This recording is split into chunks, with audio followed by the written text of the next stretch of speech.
Alright, day 3, leg day here at Gold's Gym. So I'm going to do a little split between quads and hamstrings, work both the opposing muscle groups back to back, and then finish off with a little circuit and give some calves some attention too. So we're going to start off with some hack squats, build up, get all the heavy weights done first, and then move on to more of the extension and isolation exercises. But a lot of drop sets, a lot of circuits. We're going to keep that intensity high.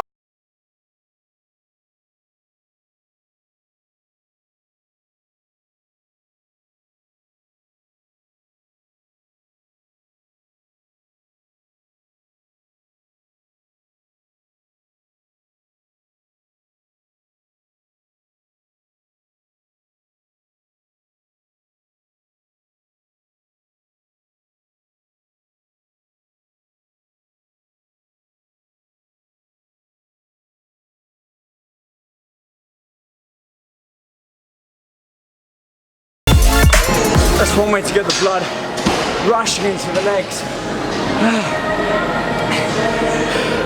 Hack squat wasn't always a favorite of mine.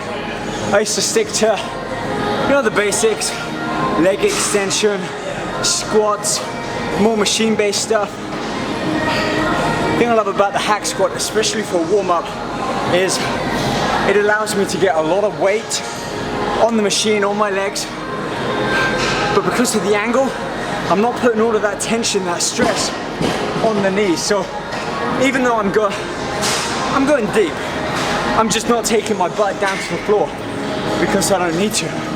As long as when my hips go down, I get that stretch here. I don't need to be down here, but as long as my hips sort of in line with my knee, that's where I need to be. And the hack squat allows me to push the weight up. It's very systemic. That's because the heart has to pump blood all the way down towards the leg, circulate it and bring it back up. I love it. 5 sets here, couple of warm up, progressively adding on the poundages, building up 9 or 11 reps there. But big squeeze, a lot of contraction. Legs are definitely warmed up, so now I'm going to move on to, I alternate squats with leg presses from week to week. It just so happens this week is a leg press movement, so we're going to use a cradle, get a real nice angle going down, get some more heavy weight, and keep pushing that.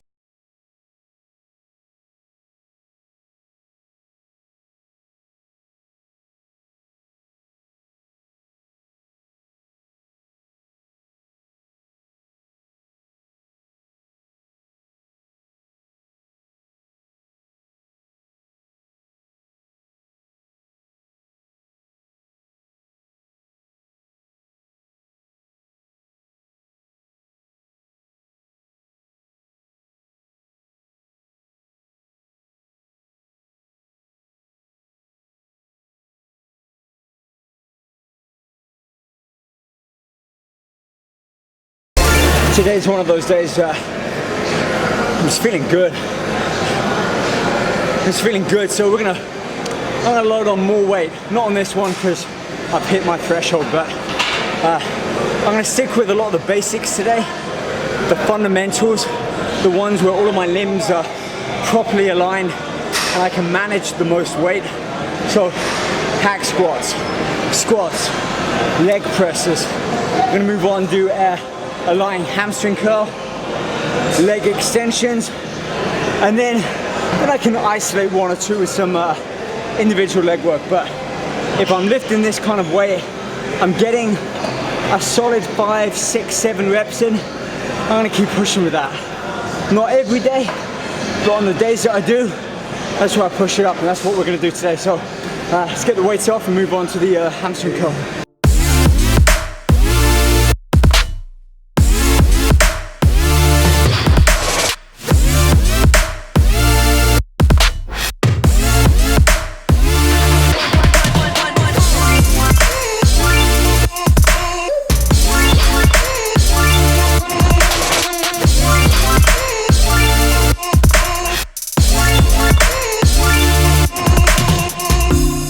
Start feeling a love of, in your mind, having a rep range of 8, and you're pushing through 6th and 7th, and you get to your 8th rep, and normally you've achieved what you want, so you stop.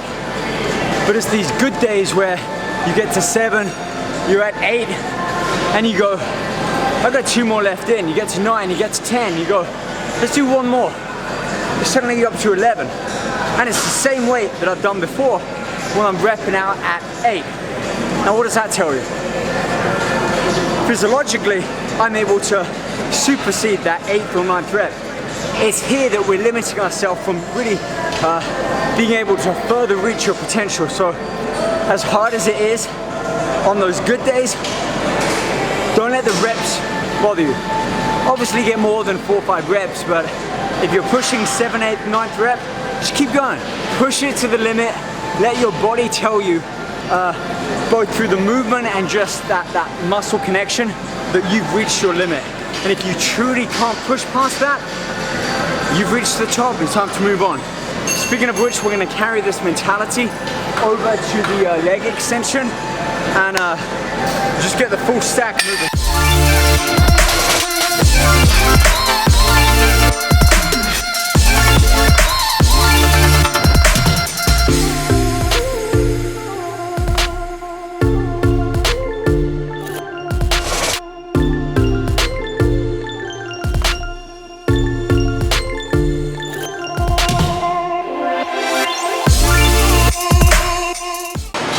I'm good with 4 different exercises on legs, certainly today.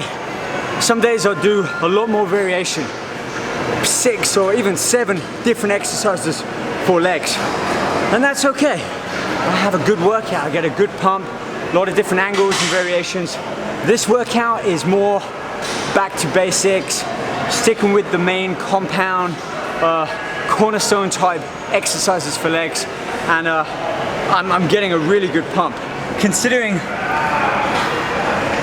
my legs don't get that vascular compared to around my arms and shoulders, this is a sign that I'm getting a lot of blood, a lot of nutrients and oxygen into the muscle. So it's about 5 sets on each exercise, 20 sets near enough for my leg workout. That's enough for today. But I'm gonna move on and do some calves, a lot of back-to-back exercises, both with a bent knee position and a straight knee, so that I can work the soleus and the gastrocnemius and at least be working towards more of a balance and conditioning in the lower half of the leg, the calf, and my upper portion of the leg. So let's go check that out.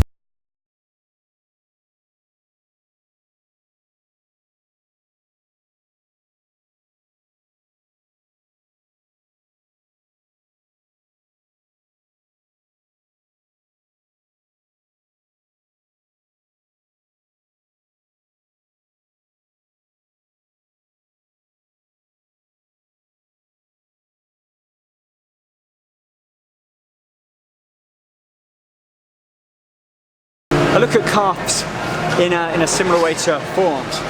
And by that I mean with forearms, you've got 2 main functions, a flexor and an extensor. So both, if you think, the top and the underside of the muscles are working in unison. But what do you think happens with the calf as you pull your toes in and extend it down? You've got these large soleus and gastrocnemius muscles working, but also this, the tibialis anterior. This muscle has to work a lot, especially for sports and movements where you're doing a lot of projecting yourself off of your foot. So for me, just for the pure aesthetics, but also the functionality of the body, it's important that I train the tibialis as well as hitting calves. And look, I realize many people won't have access to this cradle type machine. Really easy. Sit on the end of a bench so that your heels are off the bench. Use a towel or a t-shirt and use a vertical dumbbell so that your feet, the dumbbell kind of goes between your feet, and then you can just mimic that same movement.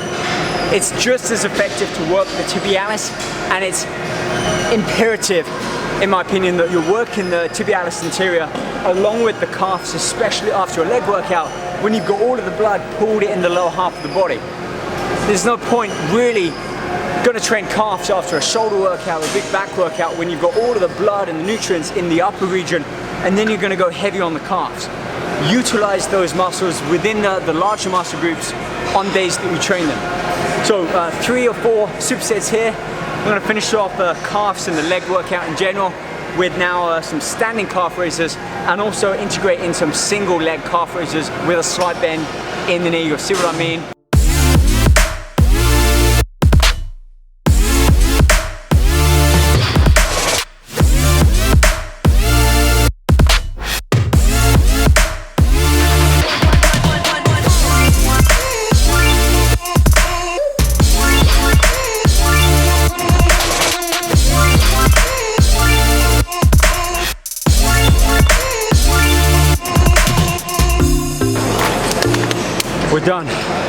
We're done, man.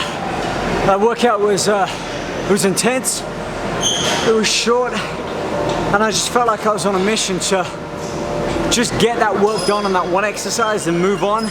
There's no lingering around, there's no walking around the gym, I wasn't on my phone seeing what's up. My mind was just locked into the workout, and I feel that's a big component of a good workout and a great workout. It's keeping that fire hungry, keep that intensity. And that's what I did with quads and hamstrings, and then calves as well. Usually, I hit my calves at the end of a leg workout. Some days I'll train calves on their own, but rarely do I get that kind of full pump in my calf like I have done today. And I put that down to 2 things. One, if you've been following me on my social media, my Instagram story, I'll often post what I'm eating, where I'm at, what I'm doing. Well, we're at a restaurant, we're doing a full day production. Steak, white rice, some peppers, mushrooms, onions. Basically, a lot of sodium, some carbohydrates, bit of fats, and some high quality protein. That was about an hour before my leg workout. With that meal in me, I felt like I had enough fuel ready so that I can just get my muscles pumped. And you'll see early on in the workout, I wasn't really going for that full extension, I was just pumping the muscle with a lot of weight. So I want to get that glycogen into the muscle cell, get the muscle cell turning over and using up whatever energy it's got there, so that that nutrition, the energy circulating within my bloodstream has a home to go into those muscles. And like I said, it's not every day that I'm going to have a workout like this. Maybe once or twice a week, but the days that I do, I know to leave the reps and the weights to the side and just really go with that gut instinct and push that weight heavy. And I hope that you guys can do the same too. So on that note, I'm going to wrap things up, and I'll see you guys outside.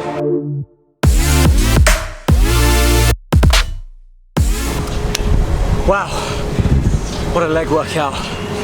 You know, I gotta be honest, walking into the gym, legs aren't my favorite muscle to train. Shoulders, arms, chest, legs, I enjoy, but they're not my favorite. And that's probably because I feel that there's somewhat of a lack of symmetry from my upper body to my lower body. You know what I'm talking about. For anyone who's not blessed with great calves or big legs, and I'm relatively a smallish person. I'm more of an ectomorph than a mesomorph, which means I've got to really work hard to build up to and certainly maintain full muscles. Not as hard in my upper body, but for my legs, yes. But here's what I'm getting at. I found that when I don't let that consume me and I just walk into the gym almost with a completely clear mind, without any expectations of, maybe I shouldn't squat because I'm not going to be doing as much weight as I did. That negativity is going to hold me back before I even get through the gym door. So today I walked in there and I just thought, you know what, I'm gonna put some weight on. I'm gonna go heavy. I might not go as heavy on some exercises that I've done before, but that doesn't matter. I'm not gonna base today's workout off of previous workouts. All I knew walking in was that I'm gonna have a good workout. I'm gonna push the weights, and that's all I was thinking about. And you know what? I had a good workout. And I pushed the weights, and my legs feel like tomorrow they're going to be really sore, which is not necessarily what I'm aiming for, but I know that I've reached a level that my body now has to adapt and acclimatize to, and that is where I'm going to start to see some more kind of gains and progression. So, you know, really heading into the gym with all of the different factors and stressors, relationships, work, whatever is going on in your life, as hard as it is, when you walk into that gym, Whether it's by putting music on headphones, finding a new training partner or your current training partner, but just really committing to the workout. And if that means leaving your phone at home, in the car, in your gym bag without touching it, as hard as it might be, give it a try, because I was not on my phone today. I committed to that workout 110%, and I feel the benefit of having done that. So anyway, I'm gonna wrap things up. Got my protein shake here, 2 scoops away. A little bit of waxy maize starch in there as well, about 60 grams, and then I'll eat about an hour now. And if you want to stay up to date on all of my daily sort of fitness activities, Instagram, Roberts Fitness, and you'll see my full training program and my diet and supplementation regime over at supplementsworld.com under the training tab. Until then, keep training hard. See you guys soon. Bye bye.